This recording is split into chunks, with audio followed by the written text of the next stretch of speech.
El 14 de junio de 1986 murió en Ginebra Jorge Luis Borges, el más extraordinario escritor que ha dado la Argentina. Mundialmente reconocido entre los grandes creadores de la literatura contemporánea, Borges es también uno de nuestros autores más controvertidos.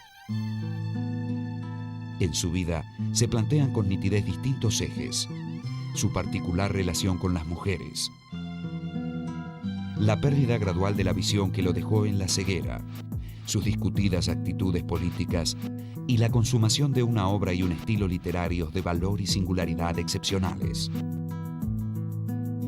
A esto hay que sumar los temas que reiteró en sus trabajos, desde la violencia a la circularidad del tiempo, la profusión de enigmas y provocaciones que manifestó a lo largo de su existencia y quizás, antes que un premio Nobel que nunca le dieron, su profundo cariño por Buenos Aires. Jorge Luis Borges ha muerto hace ya largos años.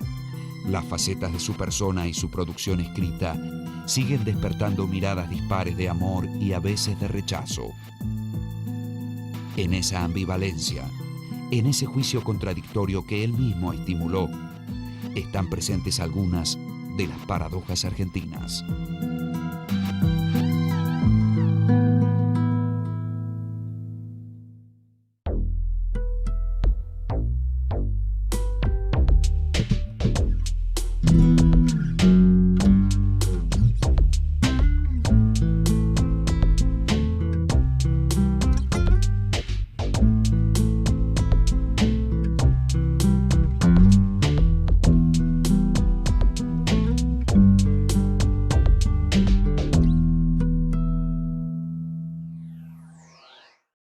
El gran enemigo de Borges ha sido el prejuicio, ¿no?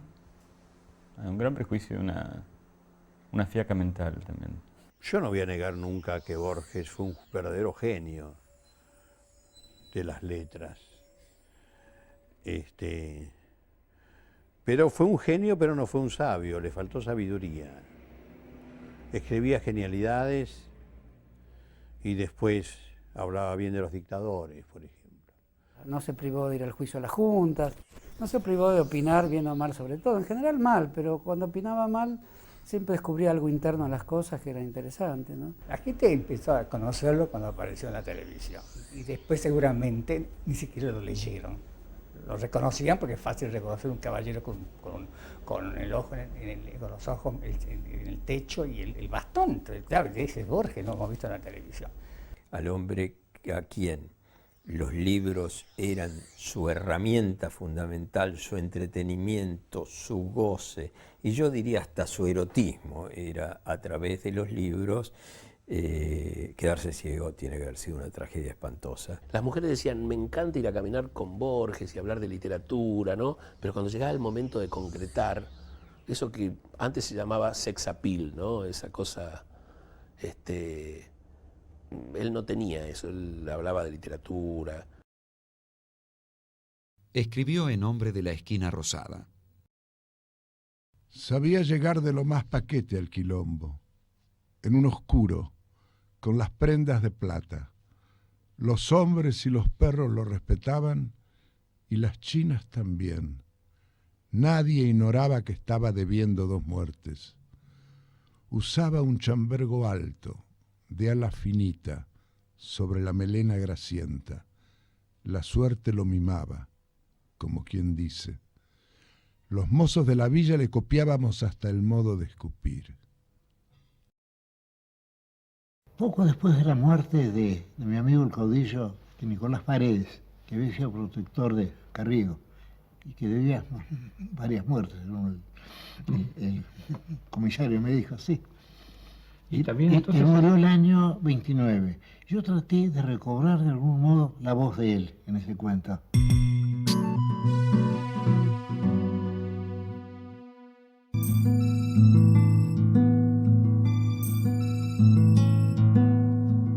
Jorge Francisco Isidoro Luis Borges Acevedo nació el 24 de agosto de 1899 en pleno centro de la ciudad de Buenos Aires.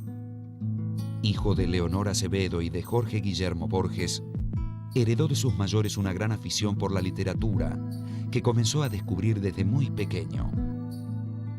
Georgie, como lo llamaban en su familia, aprendió el inglés de su abuela paterna como segunda lengua y asistió a una escuela pública en el barrio de Palermo, donde era motivo de burlas por su tartamudez, sus gruesos anteojos y su vestimenta pretenciosa.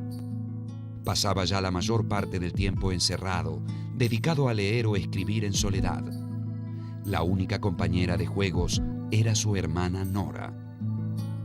El pobre Borges tenía unos vidrios de este porte, veía muy poco, era muy corto de vista, era muy tímido, era tartamudo, y bueno, lo deben haber cargado bastante en el colegio. Entonces, su felicidad, como lo fue siempre, no era estar con otros chicos, salvo con su hermana, sino la lectura. Y la lectura lo trasladaba a otros mundos, a otras posibilidades. Antes de cumplir 15 años, Borges viaja con su familia rumbo a Suiza. Además de recorrer Europa, el padre quiere hacerse operar en Ginebra por un importante oftalmólogo. Hay que pensar que Borges fue el sexto Borges en línea directa que murió ciego. Él sabía cuál era su destino, lo supo desde que era muy chico. Alguna vez lo dejaron salir solo a eso de los 8 o 9 años y lo atropelló un tranvía. Escribió en el Aleph: Vi la circulación de mi oscura sangre, vi el engranaje del amor y la modificación de la muerte. Vi el Aleph, desde todos los puntos. Vi en el Aleph la tierra y en la tierra otra vez el Aleph, y en el Aleph la tierra vi mi cara y mis vísceras. Vi tu cara y sentí vértigo y lloré, porque mis ojos habían visto ese objeto secreto y conjetural cuyo nombre usurpan los hombres, pero que ningún hombre ha mirado, el inconcebible universo. Y sentí infinita veneración, infinita lástima. Toda la literatura está llena de trampitas, pero de trampas sinceras, de trampas emocionadas, no de trampas, bueno, armadas en frío. Yo creo que la emoción es necesaria para la creación estética. Si una persona escribe en frío, no, esto no puede hacerlo.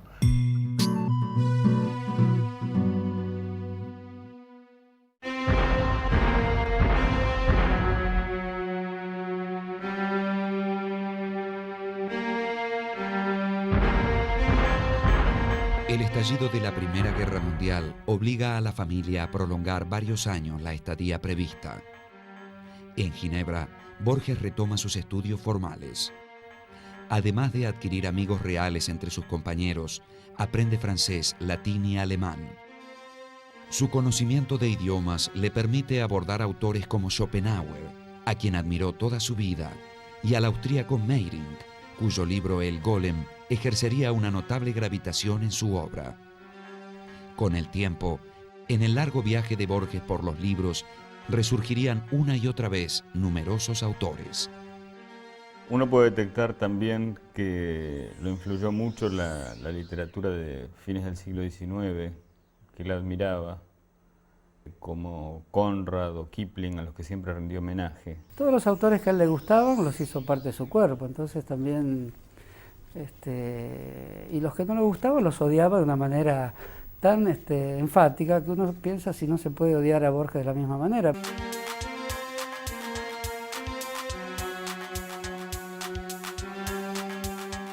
En 1919, la familia Borges se traslada a España.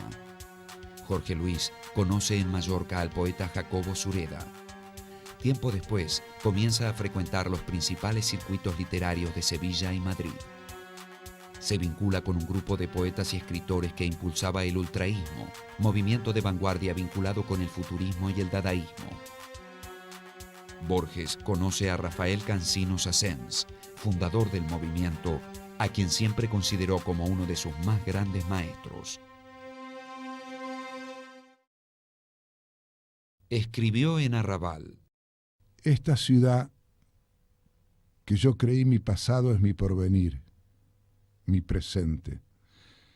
Los años que he vivido en Europa son ilusorios.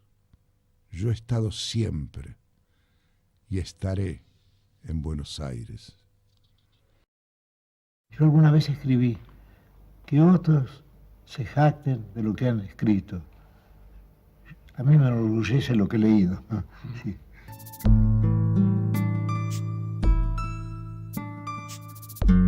De regreso en Buenos Aires, se convierte en impulsor del ultraísmo.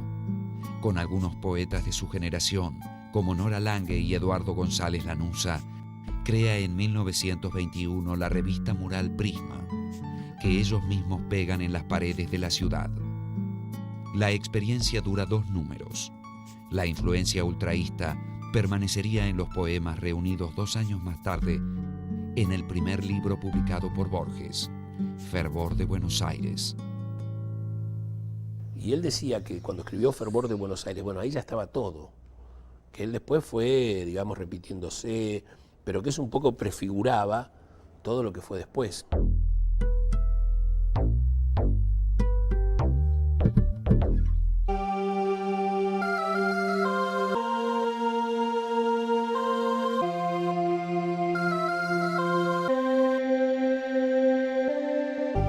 Borges fue abandonando el ultraísmo e incorporando a sus escritos el fruto de un genuino interés por los arrabales de su ciudad natal, sus arquetipos y su lenguaje. Recorre los suburbios de Buenos Aires, los estudia y se esfuerza por escribir sus textos en criollo, es decir, en la heterogénea lengua vernácula de la charla porteña, según sus palabras. Y él habla de todos nosotros, él habla de rioplatense, ¿no? Este Buenos Aires con tantos idiomas, tantas lenguas, tantos niveles de literatura. Borges es el emergente de un universo riquísimo que es el Buenos Aires de principios de siglo, conformado por gentes de muchísimas culturas, con el comienzo de la literatura popular también. Es decir, por primera vez en nuestra literatura, que no es la gauchesca, claro, se usa el vos. Nos enseñó a no tener miedo a escribir en Argentina. Todos escribimos en la lengua que escribió Borges. Todo escritor, o por lo menos, si suena un poco exagerado esto, nadie puede escribir como si Borges no hubiera existido. Es una literatura extremadamente prolija, de un alto grado de perfección y muy incontaminada por la experiencia, ¿no? por la experiencia vital. Dice el escritor mexicano Carlos Fuentes: el sentido final de la prosa de Borges, sin la cual no habría simplemente moderna novela hispanoamericana, es atestiguar que Latinoamérica carece de lenguaje y por ende que debe construirlo. Borges confunde todos los géneros, rescata todas las tradiciones, mata todos los malos hábitos, crea un orden nuevo de exigencia y rigor sobre el cual pueden levantarse la ironía, el humor, el juego, sí, pero también una profunda revolución que equipara la libertad con la imaginación y con ambas constituye un nuevo lenguaje latinoamericano. Eso que le hace decir de un malevo, dice Borges, el andar amacado de un compadre. Andar amacado. Esa observación, epíteto de un poeta, es la palabra, cómo la elige, es una perfección. Borges retoma la narrativa gauchesca argentina, asociada a autores como Estanislao del Campo y José Hernández, para reformularla como una gran tradición literaria. En su obra destaca el culto al coraje, el duelo y recuerda numerosas veces a sus ancestros militares. Nunca oculta su vergüenza por sentirse destinado a los libros y no a la vida de acción.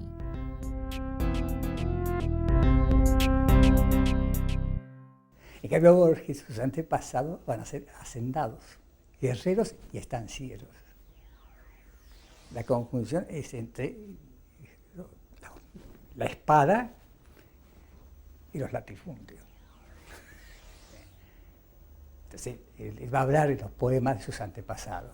Está el espíritu del criollo, está la injusticia, está la estupidez, pero está la profundidad de los sentimientos, está el idioma tal cual se hablaba, está el machismo como en ningún lado.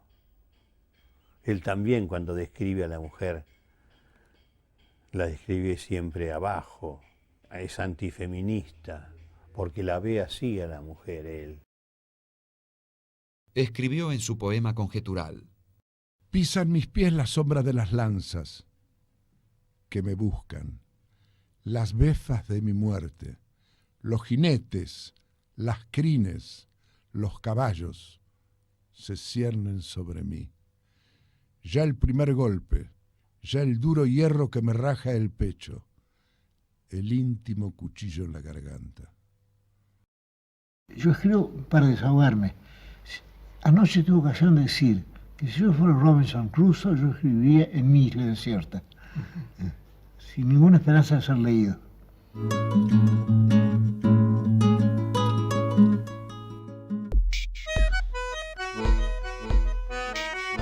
Borges deja su primera huella en la historia de la literatura mundial con sus cuentos, un asombroso universo fantástico y metafísico en el que diversos textos se alimentan unos a otros. En 1935 se edita Historia Universal de la Infamia. En 1944 publica Ficciones, ejemplo acabado de su obra. Cada uno de los cuentos de Ficciones está considerado como un modelo de perfección literaria. Lo que deslumbra en Ficciones es esa invención del cuento-ensayo, ¿no? Cómo el cuento deja de ser ante todo una anécdota para ser una anécdota como pretexto para esbozar deslumbrantemente determinada teoría. Algunos de sus más célebres relatos, a los que en 1949 se agregarían los de El Aleph, llevaron a que Borges fuera tildado de extranjerizante o europeísta. Dijo Carlos Fuentes: es una necedad acusar a Borges de extranjerizante. ¿Puede haber algo más argentino que esa necesidad de llenar verbalmente los vacíos, de acudir a todas las bibliotecas del mundo para llenar el libro en blanco de la Argentina? Para la ensayista Beatriz Arlo, Borges es más fuerte que la literatura argentina y más sugestivo que la tradición cultural a la que pertenece. Borges hace del margen una estética, colocado en los límites, entre géneros literarios, entre lenguas, entre culturas. Es el escritor de las orillas, un marginal en el centro, un cosmopolita en los márgenes. Y estas son las claves, ¿no? Su erudición, las citas falsas mezcladas con las citas reales, ese límite casi indescifrable entre el sueño y la vigilia, la ficción y la realidad. Me parece que Borges no tenía una sensibilidad de erudito, sino una sensibilidad mucho más de poeta, ¿no? Mucho más atenta al detalle, a la rareza.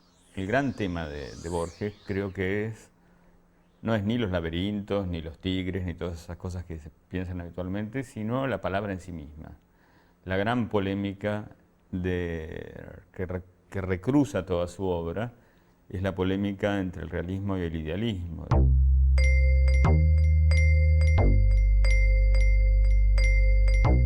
El escritor chileno-argentino Ariel Dorfman afirma que la violencia es sin duda una de las pasiones elementales de Borges. En sus cuentos, la agresión florece como un hecho natural, necesario, escribe, sin que Borges alcance a explicar su persistencia. Si nosotros leemos un texto de Borges 10 veces, esas 10 lecturas son distintas. Encontramos cosas nuevas, distintas, vamos incorporando, nos sorprende. Él eligió formas que se aproximan a la poesía. El cuento también tiene la misma tradición oral que la poesía. También hay en eso como un trasfondo de miedo a ese caos de la experiencia y, digamos, un afán que él mismo reconoce como vano de querer conjurar ese caos mediante órdenes muy rigurosos del lenguaje, ¿no?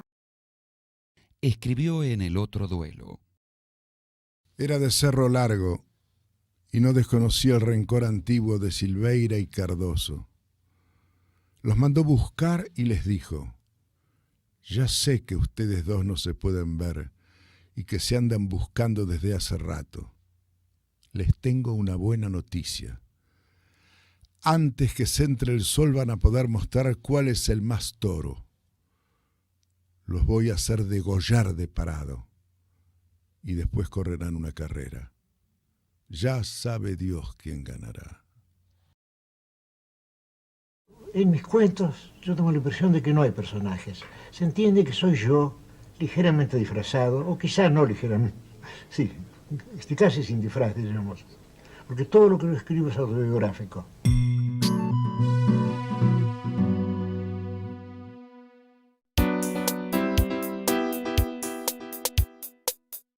Otra de las características notables de la obra borgiana es el uso del humor y la ironía, rasgo que fue también distintivo en su personalidad.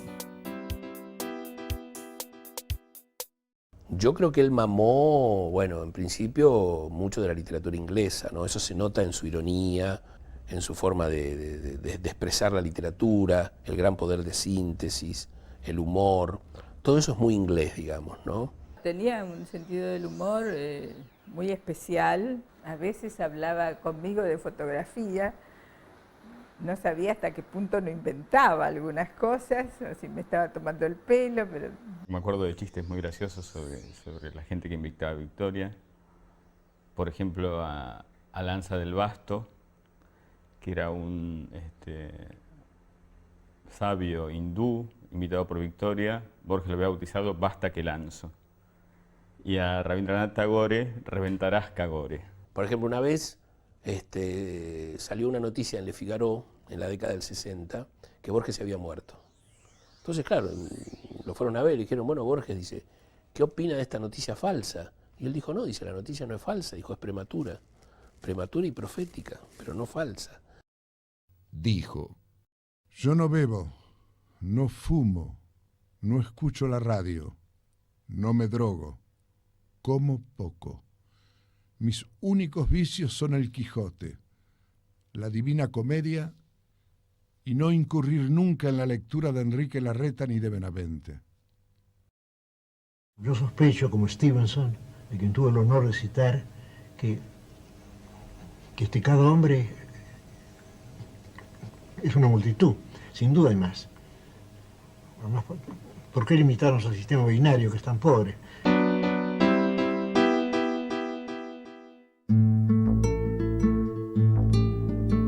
En 1936 muere ciego su padre. Ese año, Borges empieza a ser colaborador habitual de la revista Sur, fundada por Victoria Ocampo, mujer sofisticada y de gran formación literaria, proveniente de una familia patricia de considerable poder económico. El objetivo de Sur era divulgar la actividad de los principales intelectuales extranjeros contemporáneos y dar a conocer al mundo la obra de los escritores argentinos. Yo sinceramente creo que Borges estaba allí porque era invitado y porque era una figura que podía publicar en la revista. No creo que haya influido demasiado ni Borges en la revista, en términos intelectuales, ni la revista en Borges. Aparecen allí algunos de los textos más conocidos del autor de ficciones. Durante la época de su vinculación con esta publicación y con la revista multicolor de los sábados que editaba el diario Crítica, Borges termina de amalgamar los elementos esenciales de la obra que lo convierte en escritor universal. Para la ensayista Ana María Barrenechea, abandona el camino de la pura creación verbal por una estética de formas más simples, convencido de que la rareza idiomática perturba al lector y que solo importa la hondura de las intenciones poéticas. Borges enlaza lo nacional a un universo más vasto, abandona el color local y mucho de lo tradicional de sus escritos iniciales.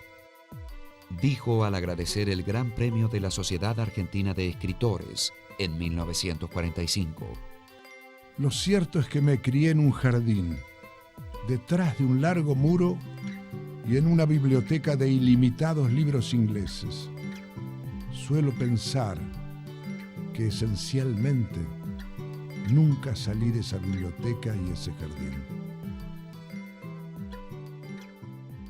Me gustaría conversar con Bernard Shaw, me gustaría conversar con Conrad. Con Kipling tal vez no, debe ser un hombre muy difícil, muy áspero, muy solitario y muy desdichado. Pero si yo hubiera podido conocer al Dr. Johnson, me hubiera gustado. Y me hubiera gustado conversar con Cervantes también. Sospecho que con Quevedo el diálogo hubiera sido muy difícil, yo soy bastante pedante.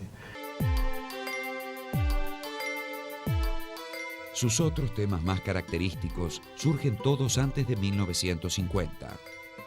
La circularidad y lo ilusorio del tiempo, la multiplicidad del yo, el caos del universo, la hipótesis teológica, la posibilidad de seguir escribiendo libros al parecer concluidos para siempre. Traduce a grandes autores como Virginia Woolf, William Faulkner, Walt Whitman, Franz Kafka y Edgar Allan Poe. La figura de Borges empieza a asociarse con la aristocracia argentina. Sus grandes contradicciones políticas comienzan a quedar a la vista. Dijo: creo que la teología es una rama de la literatura fantástica. Otra rama de la literatura fantástica es el psicoanálisis.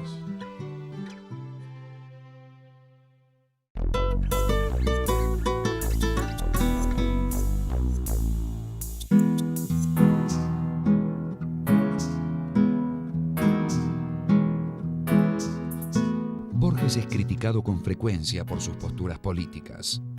De joven había adherido al anarquismo, la ideología declamada por su padre, y a la izquierda. En 1927 presidió el Comité de Intelectuales Jóvenes en apoyo al caudillo popular radical Hipólito Yrigoyen, presidente de la Nación entre 1916 y 1922. Con el tiempo, profesó un liberalismo escéptico, desde el cual se opuso al fascismo y sobre todo al peronismo, temiéndolo su igual. Pero el mayor cuestionamiento fue por su actitud complaciente frente a las dictaduras militares del 55 en adelante.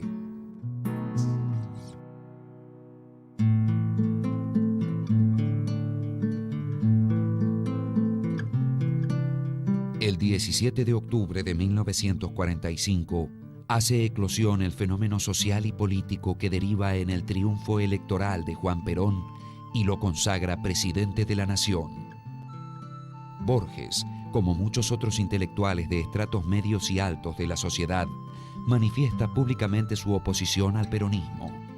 Es desplazado del cargo de auxiliar que desempeña en la Biblioteca Pública Miguel Cané.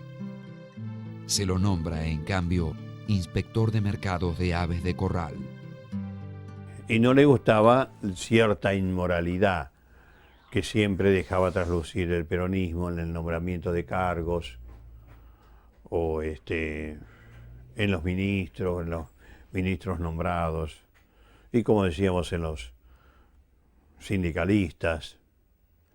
En ese sentido le gustaba mucho más la limpieza de los anarquistas, aunque lo dijo poco.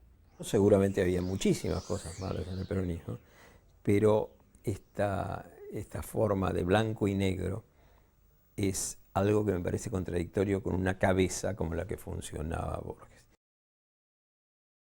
Escribió en Otras Inquisiciones: el mundo es tal vez el bosquejo rudimentario de un dios infantil, que lo abandonó a medio hacer, avergonzado de su ejecución deficiente. Es obra de un dios subalterno, de quienes los dioses superiores se burlan. Es la confusa producción de una divinidad decrépita y jubilada, que ya se ha muerto. Yo escribí eso. Caramba, no está mal, ¿eh? Habrá plagiado de alguien ella que... No.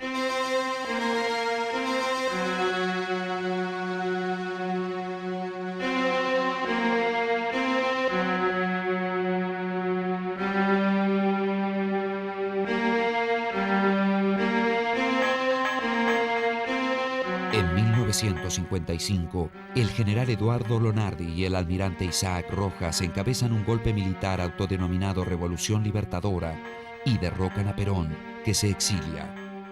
Por influencia de Victoria Ocampo, el nuevo gobierno ofrece a Borges el cargo de director de la Biblioteca Nacional. Permanece en el puesto durante 18 años. Y Borges ahí se salió un poco de lo que amaban los intelectuales, porque quedaba bien ser un intelectual de izquierda, no exagerada la izquierda, por favor, pero quedaba bien. Después fue un hombre siempre absolutamente conservador y de derecha. Se lo ve en sus apetitos políticos.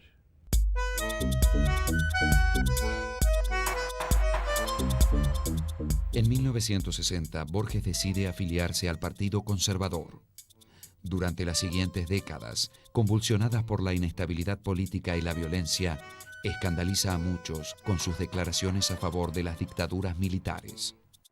Entonces él, para redondear bien la cosa, como diría Borges, se afilió al Partido Conservador, porque sería un partido el que nunca iba a ganar ninguna elección, el Partido Conservador. Entonces se dan estos casos, que Borges puede decir cosas absolutamente reaccionarias, algunas muy inteligentes y otras sencillamente estúpidas, pero su literatura nunca es ni reaccionaria ni estúpida. Y su literatura puede ser mucho más liberadora que de hecho la mayor parte de la ficción que se hace en esa época, qué sé yo, en la izquierda. Por ejemplo, cuando comete el gravísimo error de aceptar la condecoración de Pinochet, le gustó siempre los gobernantes de uniforme, que guardaran la disciplina. Le gustaba mucho la disciplina surgida del Barrio Norte. Era un admirador de los así llamados liberales que tuvimos como gobernantes. No dejó de decir cosas que asombraban por el estadio de barbaridad que tenían.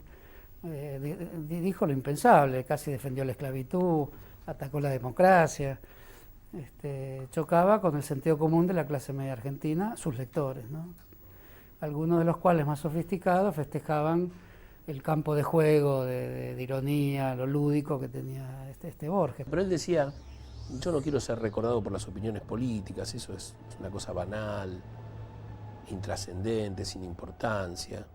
No creo que sea un hombre de entender de política. Bueno, eso está, nadie lo niega. Ahora, si yo me voy a dejar de leer el Aleph por eso, no.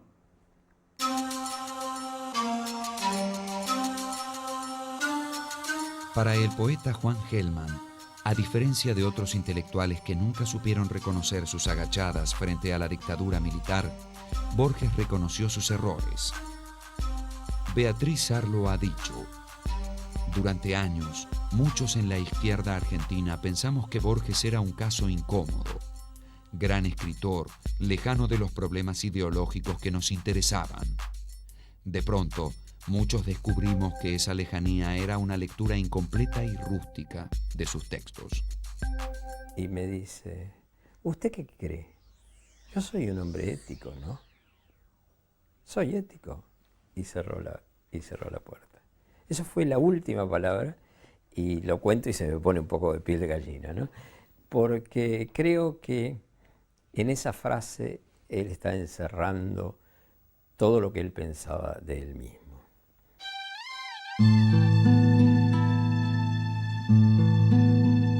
Dijo: yo siempre seré el futuro Nobel. Debe ser una tradición escandinava.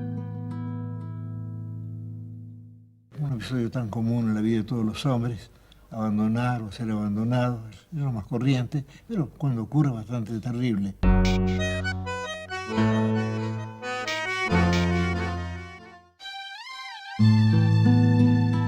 En 1961, Borges comparte con Samuel Beckett el Premio Internacional de Literatura otorgado en Formentor por importantes editores de Europa y Estados Unidos a la trayectoria de un autor consagrado y de alcance mundial.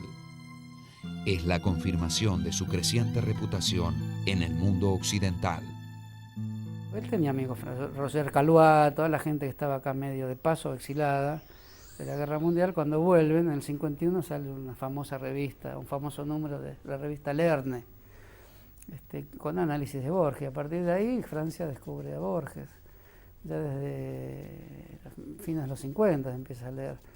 Lo leen Gerard Genet, Maurice Blanchot, y lo lee Foucault finalmente, diciendo que su gran libro, Las palabras y las cosas, proviene de un cuento de Borges que trata de una risa que vacía el mundo y lo deja sin centro. Entonces, o sea, el fin de la clasificación, justo el bibliotecario Borges, que tenía un cuento sobre el idioma analítico John Wilkins, que era, digamos, la imposibilidad de la clasificación. Y eso a Foucault le parece que lleva a revisar todas las formas de conocimiento que vinculen teorías y pensamientos a acciones. Y eso en 1963, que es el año en que se publican Las palabras y las cosas. En algunos lugares no se pueden casi, ahora ya sí, pero hace algunos años no se podían imaginar que un país tan lejano, periférico, como la Argentina pudiera producir un escritor de esa categoría.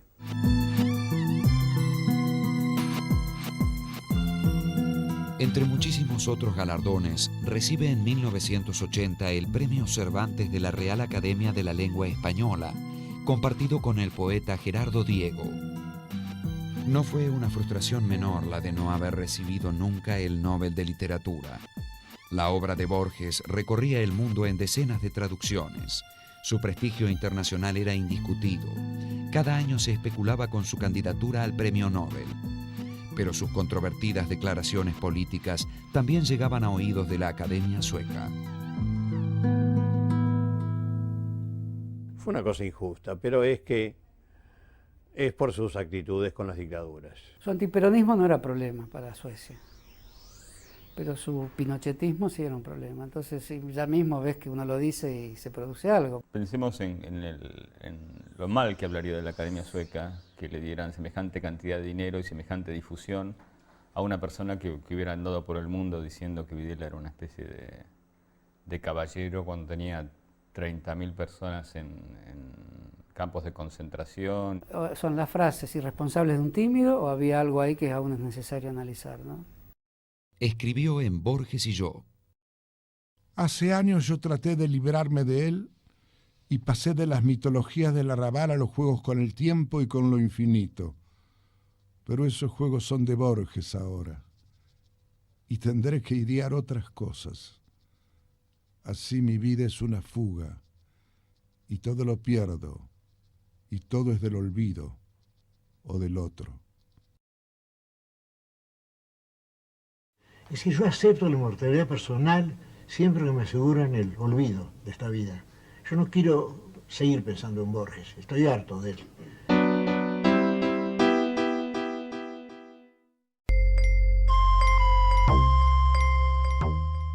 Borges pensaba que la amistad es la pasión que salva a los argentinos.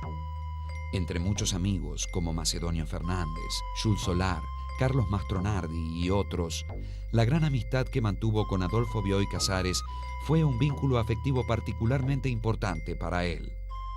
Aunque compartió con Bioy parte de su vida cotidiana, el punto más fuerte de unión era la intensa pasión de ambos por la literatura. Cuando empezamos a trabajar juntos, Bioy fue realmente el maestro, decía Borges. Creo que era la mucama de Bioy Casares que decía que ella siempre los escuchaba reírse a carcajadas cuando estaban preparando algún texto para escribir y demás.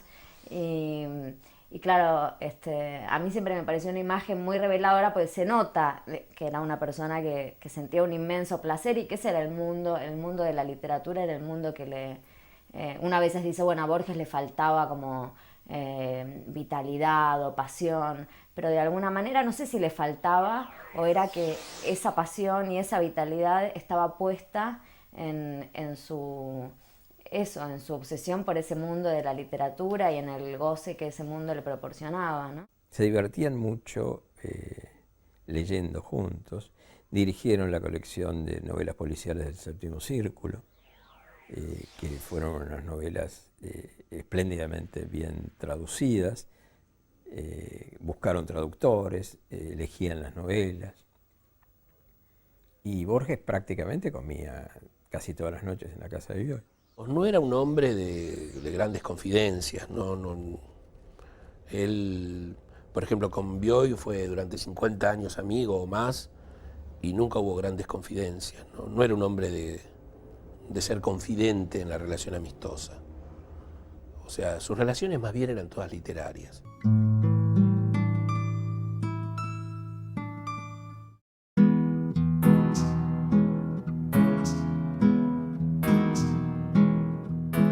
Borges admitía haber conocido siempre las cosas mediante los libros. A mediados de la década del 50 ya había sido sometido a sucesivas operaciones en la vista sin resultados favorables. El avance definitivo de la ceguera heredada de su padre lo alcanza cuando comienza a hacerse cargo de la Biblioteca Nacional.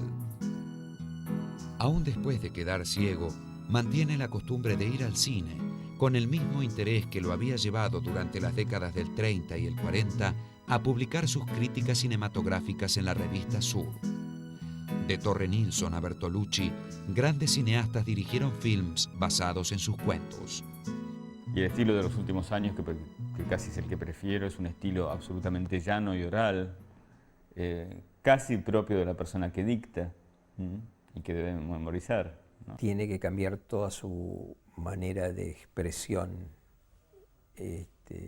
artística, poética. Y entonces, para poder recordar en su memoria, recurre al soneto endecasílabo, esto es al soneto de 11 sílabas y rimado, que le facilita la memoria. Escribió en El remordimiento: que los glaciares del olvido me arrastren y me pierdan, despiadados. Mis padres me engendraron para el juego arriesgado y hermoso de la vida, para la tierra, el agua, el aire, el fuego. Los defraudé. Yo tendría que hablar, ante todo, de lo buena que fue ella conmigo. Yo siento remordimiento de no haber sido feliz para agradarla a ella. Yo siento ese remordimiento y yo debería ser más comprensivo con ella. Yo supongo que todos los hijos cuando la madre muere, sienten que han aceptado a su madre, como se acepta el sol y la luna, las estaciones, y que han abusado de ella. Yo no lo he hecho, pero ella fue muy, muy indulgente conmigo. Era muy inteligente, además, creo que no tenía un solo enemigo.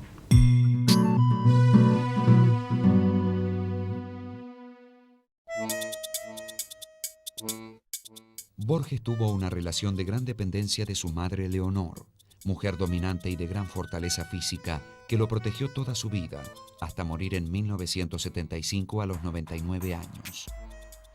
Las tempranas dificultades visuales que padeció Georgie favorecieron desde chico esta dependencia. Creo que una comida, de pronto Borges se levantaba de la mesa y decía, tengo que hablar con madre.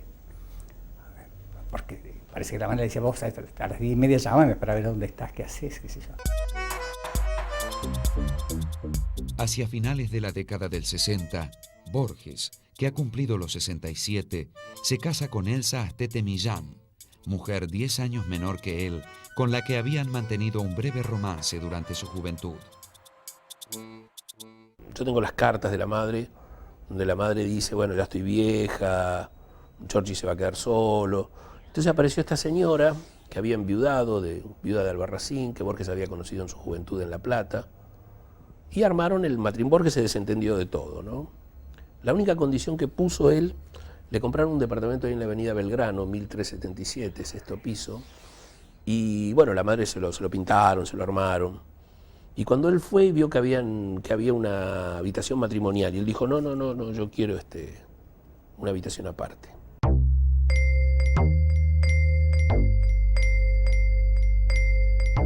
El matrimonio duró 3 años. Sus relaciones con las mujeres siempre habían sido complicadas y en ocasiones tormentosas.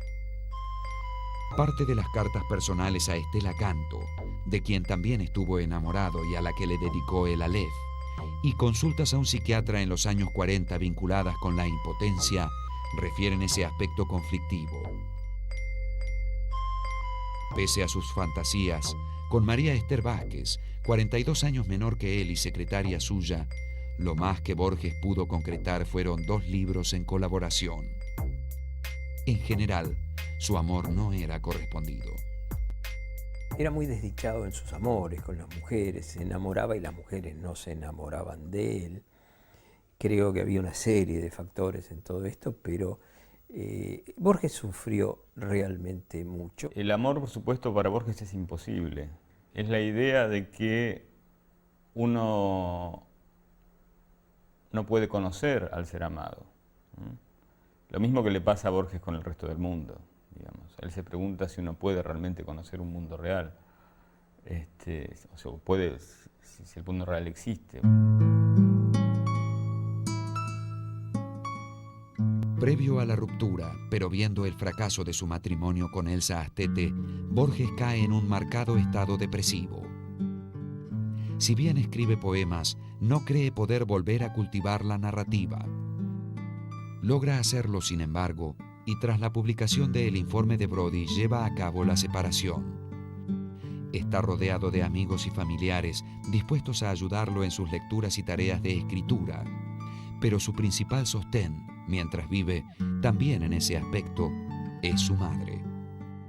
Bueno, su madre era muy importante, fue muy importante desde el comienzo, era una madre autoritaria, sin ninguna duda, que estaba permanentemente encima de él, que estuvo toda la vida y que a medida que Borges se acentuaba en él su ceguera, ella iba creciendo en importancia, porque le tomaba el dictado, lo acompañaba por la calle, era quien lo defendía.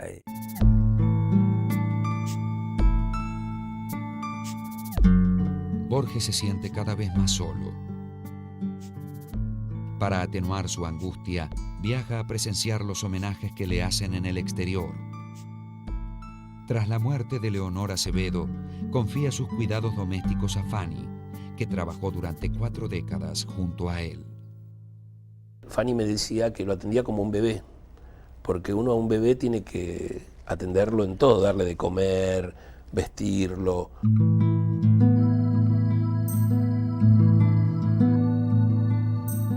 A principios de la década del 60, Borges conoce en sus clases universitarias a María Kodama, una alumna a quien le lleva 38 años y que comienza a acompañarlo en sus apariciones públicas, ocupando un lugar cada vez más importante en su vida. Ya octogenario y menos de 2 meses antes de su muerte, Borges se casa con ella en 1986. Pero yo creo que en el final de su vida él estaba muy enamorado de María Kodama. Yo creo que estaba muy enamorado. Sé que mucha gente me va a decir que no, pero yo pienso que sí. Kodama pasa a tener una activa participación en la vida de Borges a partir de la muerte de la madre. Yo creo que de alguna manera ocupa el lugar de la madre. O sea, la madre era una mujer de mucho temperamento, que le marcaba mucho el paso a Borges. Yo, la verdad, que me parece raro, pero cada vez lo veía mejor, más firme, más elegante, mejor vestido.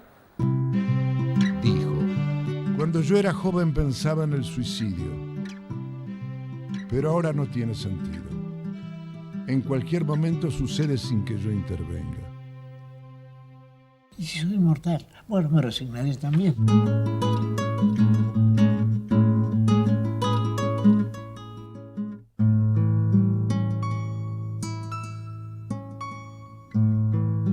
Siempre acompañado por María Kodama en sus viajes por el mundo para dar conferencias, recibir distinciones como el doctorado honoris causa en prestigiosas universidades o simplemente pasear, Borges comprueba una constante admiración por su obra y su persona.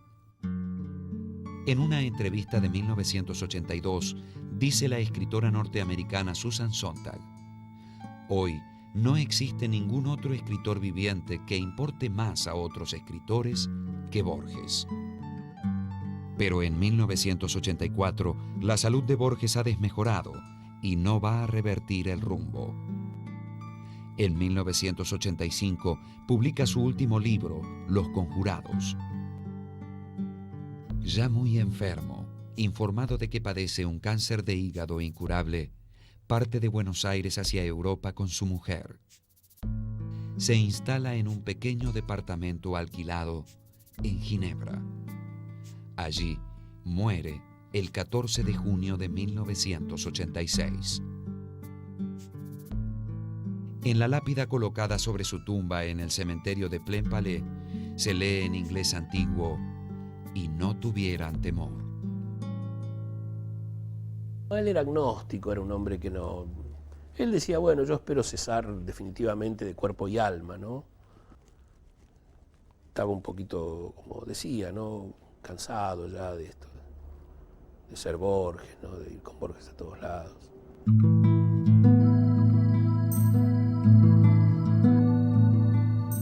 Luego de dejar una obra inmortal que abarca no menos de 7 volúmenes de cuentos, cientos de poemas, ensayos, prólogos, letras de milongas, conferencias y provocaciones diversas, Jorge Luis Borges, el más grande escritor argentino de todos los tiempos, muere en Suiza. Esta no sería sino una más de las discordancias que envolvieron su figura, uno de los tantos temas en torno a él que han sido y serán materia de discusión. Dice Ariel Dorfman: en vez de demonizarlo o elevarlo a la categoría de santo, deberíamos mirarlo en toda su contradicción. Nosotros somos parte de esa contradicción, de lo que es Borges. El legado es la fuerza de su literatura, la genialidad de su forma de escribir, las formas que obtenía para expresar sus sentimientos. Pero la gran falta de Borges es su sentido de meterse en lo humano, de pelear por lo humano, de salir adelante en primera fila para luchar por la libertad y para luchar realmente por la dignidad de la gente. Eso no lo hizo. Se quedó en su casa, se quedó en su ironía. Si uno se queda en el prejuicio y no va a la obra de Borges, porque en el año 76 dijo que Pinochet era un caballero, o no me acuerdo qué, el único que sale, ¿cómo se llama? El único que sale perjudicado es uno mismo. Los años que he vivido en Europa son ilusorios. Yo he estado siempre y estaré en Buenos Aires. Y yo de pronto tuve esa impresión de estar fuera del tiempo. Empecé pensando, ¿qué puede importarme a mí lo que le ha sucedido a un escritor sudamericano del siglo XX llamado Borges? ¿Qué tengo yo que ver con todo eso? Y luego me sentí fuera del tiempo.